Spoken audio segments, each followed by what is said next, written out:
자, 역대 최강급의 태풍 흰남노가 밤사이에 제주와 영남을 지나서 동해상으로 빠져나갔습니다. 네, 태풍이 강한 세력을 유지한 채 북상하면서 곳곳에서 피해가 잇따랐는데요. 자세한 태풍 상황 김동혁 기상 전문 기자와 알아보겠습니다. 네, 안녕하세요. 네.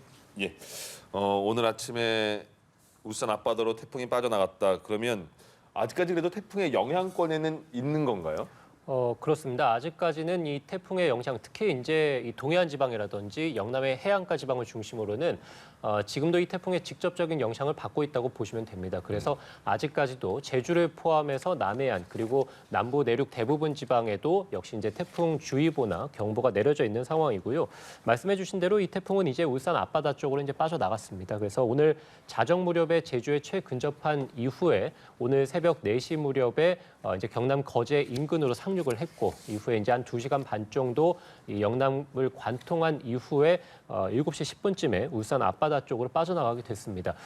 태풍이 이 내륙 지방에 들어왔을 때 중심 기압이 950헥토파스칼이었습니다. 저희가 이제 계속해서 며칠 전부터 예상한 대로 강한 세력을 유지한 채로 한반도 쪽으로 들어와서 이제 내륙을 관통하게 됐고요. 중심에서의 초속은 뭐 40에서 50m 정도로 불면서 역시 이제 굉장히 강한 이 강풍 피해가 잇따랐습니다. 그래서 지금 어쨌든 말씀드린 대로 이 태풍이 동해상으로 빠져나갔습니다만 오늘 오전 무렵까지는 이 해안가 지방, 특히 이제 영남 동해안 지방들 그리고 강원의 동해안 지방을 중심으로는 계속해서 강한 바람이 불 것으로 보입니다. 다만 이 태풍의 전면에 발달했던 이 비구름대들도 해상으로 지금은 대부분 빠져나간 상황이기 때문에 서쪽 지방을 중심으로는 이제 아침 중에 점차 이제 비가 점차 갤 것으로 보이고요. 예. 다만 이 동쪽 지방 그러니까 강원도라든지 영남 지방을 중심으로는 오늘 오전까지도 강한 비가 집중되는 곳들은 있습니다. 예, 이 며칠간 흰남노가 역대급 위력이다. 역대 가장 강력했던 사라와 매미 위력을 넘을 수도 있다. 이런 예측도 많았습니다. 지금 지나간 상황에서 태풍의 실제 위력 정말 어느 정도였습니까? 역시 이제 말씀드린 대로 태풍 지금 흰남노가 우리나라 근처로 다가왔을 때 중심 기압이 950헥토파스칼 정도로 말씀을 드렸습니다. 지금 태풍 매미가 2003년에 한반도 근처까지 왔을 때가 950헥토파스칼이 조금 넘었었고요. 예. 1959년에 이제 태풍 사라, 그러니까 우리나라 기준으로 본다면 가장 강했던 태풍인데 그것도 역시 우리나라 근처로 다가와서 상륙했을 당시에도 이제 950에서 955헥토파스칼 사이였기 때문에 단순하게 이 태풍이 우리나라 근처로 와서 상륙을 했을 때 이 중심 기압에 따른 어떤 강도만 비교를 한다면 태풍 사라나 태풍 매미 그리고 지금 뭐 오늘 새벽에 들어왔던 태풍 흰남노 모두 태풍의 강도는 유사하다. 그래서 지금 태풍 흰남노는 역대 손에 꼽힐 정도로 굉장히 강한 강도로 한반도 쪽으로 들어왔던 것은 맞고요. 예. 특히 이 태풍 흰남노 같은 경우는 이 대만의 동쪽 해상에 정체를 할 당시에 바로 아래쪽에 있던 열대저압부, 그러니까 태풍의 전 단계였던 강한 비구름들을 한 번 더 흡수하면서 크기를 굉장히 키웠습니다. 그래서 우리가 이제 보통 들어왔던 일반적인 태풍들보다는 강풍 반경이 굉장히 크다. 그래서 예. 한반도 전역이 태풍의 영향권에 들 정도로 굉장히 큰 태풍이었고 지금 울산 앞바다를 통해서 동해상으로 빠져나갔다고 말씀드렸습니다만 네. 강풍 반경은 아직까지도 380에서 400km를 유지하고 있기 때문에 예. 비구름 때는 해상으로 빠져나갔어도 아직까지 오전이라든지 또는 이제 낮 무렵까지는 서쪽 지방을 포함한 전국적으로 강한 바람이 불 수 있습니다. 예. 네, 중심 기압 강도는 유사했다 이렇게 말씀을 해주셨는데 실제로 비바람 정도는 어땠습니까? 제주 산간 지방을 중심으로는 900mm가 넘게 비가 내렸습니다. 사흘 동안. 그러니까 거의 1000mm이기 때문에 우리가 역대 태풍들에 비해서 제주 산간 쪽으로는 더 많은 비가 내렸다고 볼 수 있겠고요. 예. 그 밖에 이제 경남 지방을 중심으로도 400mm 정도 많은 비가 쏟아지게 됐고 서울에서도 200mm가 넘게 비가 내렸습니다. 그래서 말씀드린 대로 이 태풍이 수도권과는 멀리 떨어져 있다 하더라도 강풍 반경이 워낙에 컸기 때문에 수도권에서도 200mm가 넘는 많은 비가 내렸다고 볼 수 있겠고요. 네. 강풍 같은 경우도 가장 이 강한 바람이 기록된 곳이 통영 지역이었는데 네. 초속 43.2m의 굉장히 강한 바람이 불었고요.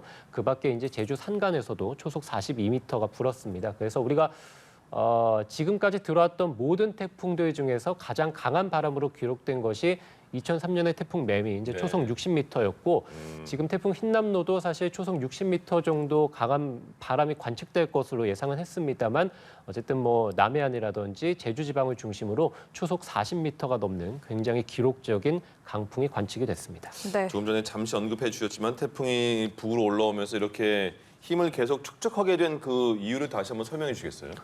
뭐 일단 가장 근본적인 원인은 우리가 이제 여름 태풍보다는 가을 태풍이 더 강하다고 볼 수 있겠습니다. 그래서 우리가 여름철에는 지면이 좀 빨리 데워지고 빨리 식고 그래서 여름철에 우리가 굉장히 강한 폭염과 열대를 겪게 됩니다. 다만 계절이 이제 가을로 넘어가는 순간 바로 북쪽에서 차가운 공기가 내려오기 때문에 날씨가 금세 또 선선해지게 되죠. 반면에 우리가 이제 해상 같은 경우는 천천히 식고 이제 가을철에 최전성기로 데워지기 때문에 네. 보통 이제 열대 지방에서 에너지를 얻는 태풍 같은 경우는 9월달 이 가을철에 훨씬 더 많은 그리고 강한 비를 이제 품게 되는 경우가 많습니다. 그래서 우리가 이제 가을철에 태풍이 들어왔기 때문에 아무래도 지금 가을철 태풍인 흰남노가 굉장히 강하고 빠르게 세력을 키워서 한반도 쪽으로 올라왔다고 볼 수 있겠습니다. 네, 그러니까 우리는 보통 여름에 바다가 제일 뜨겁지 않을까 이렇게 생각을 하는데 이게 바다 온도가 천천히 식기 때문에 가을에 해수면 온도가 가장 높은 겁니까?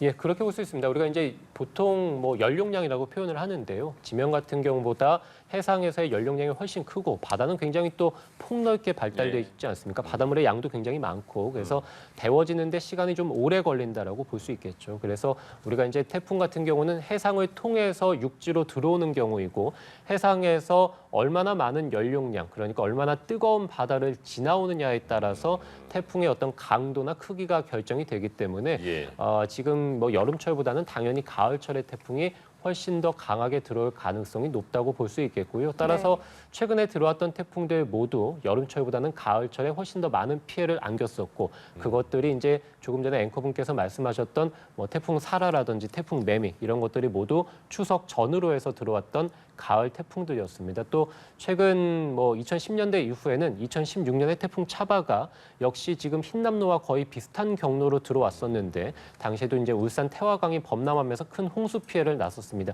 그 태풍 같은 경우는 10월 달 초에 들어왔던 태풍이거든요. 그래서 네. 우리 한반도의 최근에 어떤 태풍 경향성을 본다면 가을철에 훨씬 더 강한 태풍은 과거에도 있었습니다만 특히 9월 달에 아니라 10월 달까지 그러니까 늦가을까지 들어오는 태풍들이 많고 늦가을일수록 훨씬 더 강하게 발달해서 들어오기 때문에 10월 달까지 한반도에서는 태풍에 대한 대비가 필요하다 이렇게 말씀드릴 수 있습니다. 네, 태풍이 워낙 크다 보니까 전국 정말 전체가 태풍의 영향권에 들어서 많은 비가 내렸습니다. 가장 많은 비가 내린 지역은 어디였습니까? 이제 말씀드린 대로 이제 제주 산간 역시 이제 아무래도 지형이 복잡한 지형들을 중심으로 해서 많은 비가 내리게 되거든요. 그래서 주로 이제 우리나라에서 비가 내릴 때 또는 태풍이 들어올 때 가장 많은 비가 내리는 지역들은 제주 산간 지방들 그리고 남해안의 지형이 복잡한 지형들 주로 이제 지리산 쪽이라고 보시면 되겠는데요. 전남과 경남의 사이에 있는 지리산을 중심으로도 역시 많은 비가 내리게 되고요. 또 아무래도 이제 산맥이 껴있는 강원도 지방들을 중심으로도 역시 많은 비가 내립니다. 그래서 이번 태풍 흰남노가 들어왔을 때도 제주 산간을 포함해서 900mm가 넘는 굉장히 많은 비가 쏟아지게 됐고 물론 이 태풍의 길목에 있는 제주 내륙에서도 역시 400mm에서 500mm에 달하는 많은 비가 쏟아졌고요. 그밖에 이제 남해안 지방에서도 이제 400mm 정도 기록이 됐습니다. 특히 지리산 지방을 중심으로는 시간당 40에서 70mm 굉장히 강한 폭우가 오늘 새벽부터 해서 이른 아침까지 쏟아지게 됐었고 경남 지역도 역시 마찬가지로 시간당 오늘 아침부터 해서 시간당 30에서 50mm 많은 비 그리고 강한 비가 쏟아지게 됐습니다. 태풍이 동해상으로 물러났다고 말씀을 드렸습니다만 태풍이 반시계 방향으로 불기 때문에 동해안 지방을 중심으로는 바람이 이제 계속해서 해안가에서 내륙으로 들어오게 되거든요. 그래서 오늘 오후 무렵까지도 계속해서 습한 바람이 불어 들어오기 때문에 비가 계속해서 내리고요. 특히 이제 오늘 오전까지는 이 동해안 지방을 중심으로도 시간당 20에서 30mm 집중호우는 계속된다고 볼 수 있습니다. 네. 장마도 굉장히 무서운데 태풍은 또 바람까지 심해서 더 무서운 거잖아요. 이번에는 바람이 아까도 말씀해 주셨지만 굉장히 많이 분 편으로 봐야 될까요? 어때요? 그렇죠. 이 태풍이 중심 쪽에서 부는 이 강풍이 초속 40에서 한 50m 정도. 그래서 우리가 처음에 초강력 태풍이었다가 매우 강이었고 그리고 오늘 이제 들어올 때는 강한 태풍의 모습으로 들어오게 됐는데 예. 네. 말씀드린 대로 초속 이제 가장 강하게 불었던 곳이 이제 초속 40m가 넘는 곳들이 많았습니다. 초속 40m면 우리가 사람이라든지 지붕이 날아갈 정도, 뭐 또는 이제 바위가 날아가거나 일부 이제 옹벽, 주택의 이제 옹벽들이 무너질 정도라고 보시면 되겠습니다. 예. 지금 뭐 계속해서 피해 집계를 하겠습니다만 강풍으로 인한 피해가 굉장히 컸을 겁니다. 그래서 어떤 지붕이 무너지거나 또는 이제 가로수가 쓰러지는 경우들도 많았을 것으로 보이고요. 날아가는 물건들이 이제 바닥에 이제 나뒹구는 그런 모습들도 이제 날이 밝았기 예. 때문에 많이 이제 보여질 것으로 보입니다. 그래서 그러네요. 강풍이 초속 40에서 50m 사이로 불었기 때문에 예.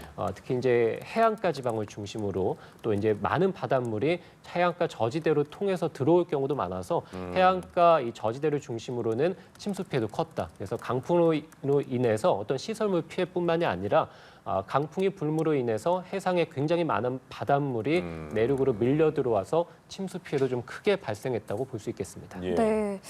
네, 윤석열 대통령이 태풍 대응을 위해서 오늘 국무회의를 연기했다는 속보가 들어왔습니다. 태풍 대응을 위해 오늘 국무회의를 연기했다고 대통령실이 밝혔고요. 또 오전 7시 반에 발생했던 포항제철소 화재에 대한 입장도 나왔습니다. 대통령이 보고를 받았고요. 아직 원인이 규명되지 않은 만큼 상황을 면밀히 주시하고 있다고 말을 했습니다. 자세한 소식은 이어서 들어오는 대로 전해드리겠습니다. 또 태풍 경로와 가까운 해안가에서는 폭풍 해일도 우려가 됐습니다. 태풍이 지나간 후에도 이 우려는 계속 있는 거죠? 네, 뭐 말씀드린 대로 이 태풍이 지나가도 사실 반시계 방향으로 계속해서 바람은 불어 들어오기 때문에 말씀드린 대로 이제 영남의 해안가 지방이라든지 강원 동해안 지방을 중심으로는 바닷물이 계속 들어올 가능성이 높습니다. 특히 지금 시간대부터 해서 낮 시간대까지가 서해안이나 또는 동해안 지방을 중심으로 만조 시각이거든요. 그래서 바닷물의 높이가 평소보다 이제 높은 시간대에 해당이 됩니다. 여기에다가 이제 태풍이 울릉도 쪽으로 이제 빠져나갈 텐데 동해상에서는 계속해서 이제 태풍의 영향으로 인해서 기압으로 인해서 바닷물의 높이가 한층 더 높아지는 시기가 지금 오전 시간대이기 때문에 특히 강원 동해안 지방을 중심으로는 지금 시간부터 해서 낮 시간대까지는 계속해서 바닷물이 밀려온다. 그래서 강원 동해안의 저지대를 중심으로 침수 피해는 여전히 이제 발생할 가능성이 있다고 보여지고요. 예. 다만 이 남해안 지방이라든지 제주 지방을 중심으로는 현재 이제 아침이었던 만조 시각은 모두 지났고 태풍도 어느 정도 이제 제주와 남해안에서는 조금 더 이제 멀리 떨어질 것으로 보이기 때문에 이들 지역의 어떤 뭐 월파가 가능성은 점점 이제 줄어든다고 볼 수 있겠습니다. 예, 알겠습니다. 자세한 태풍 상황 김동혁 기상 전문 기자와 알아봤습니다. 잘 들었습니다. 예.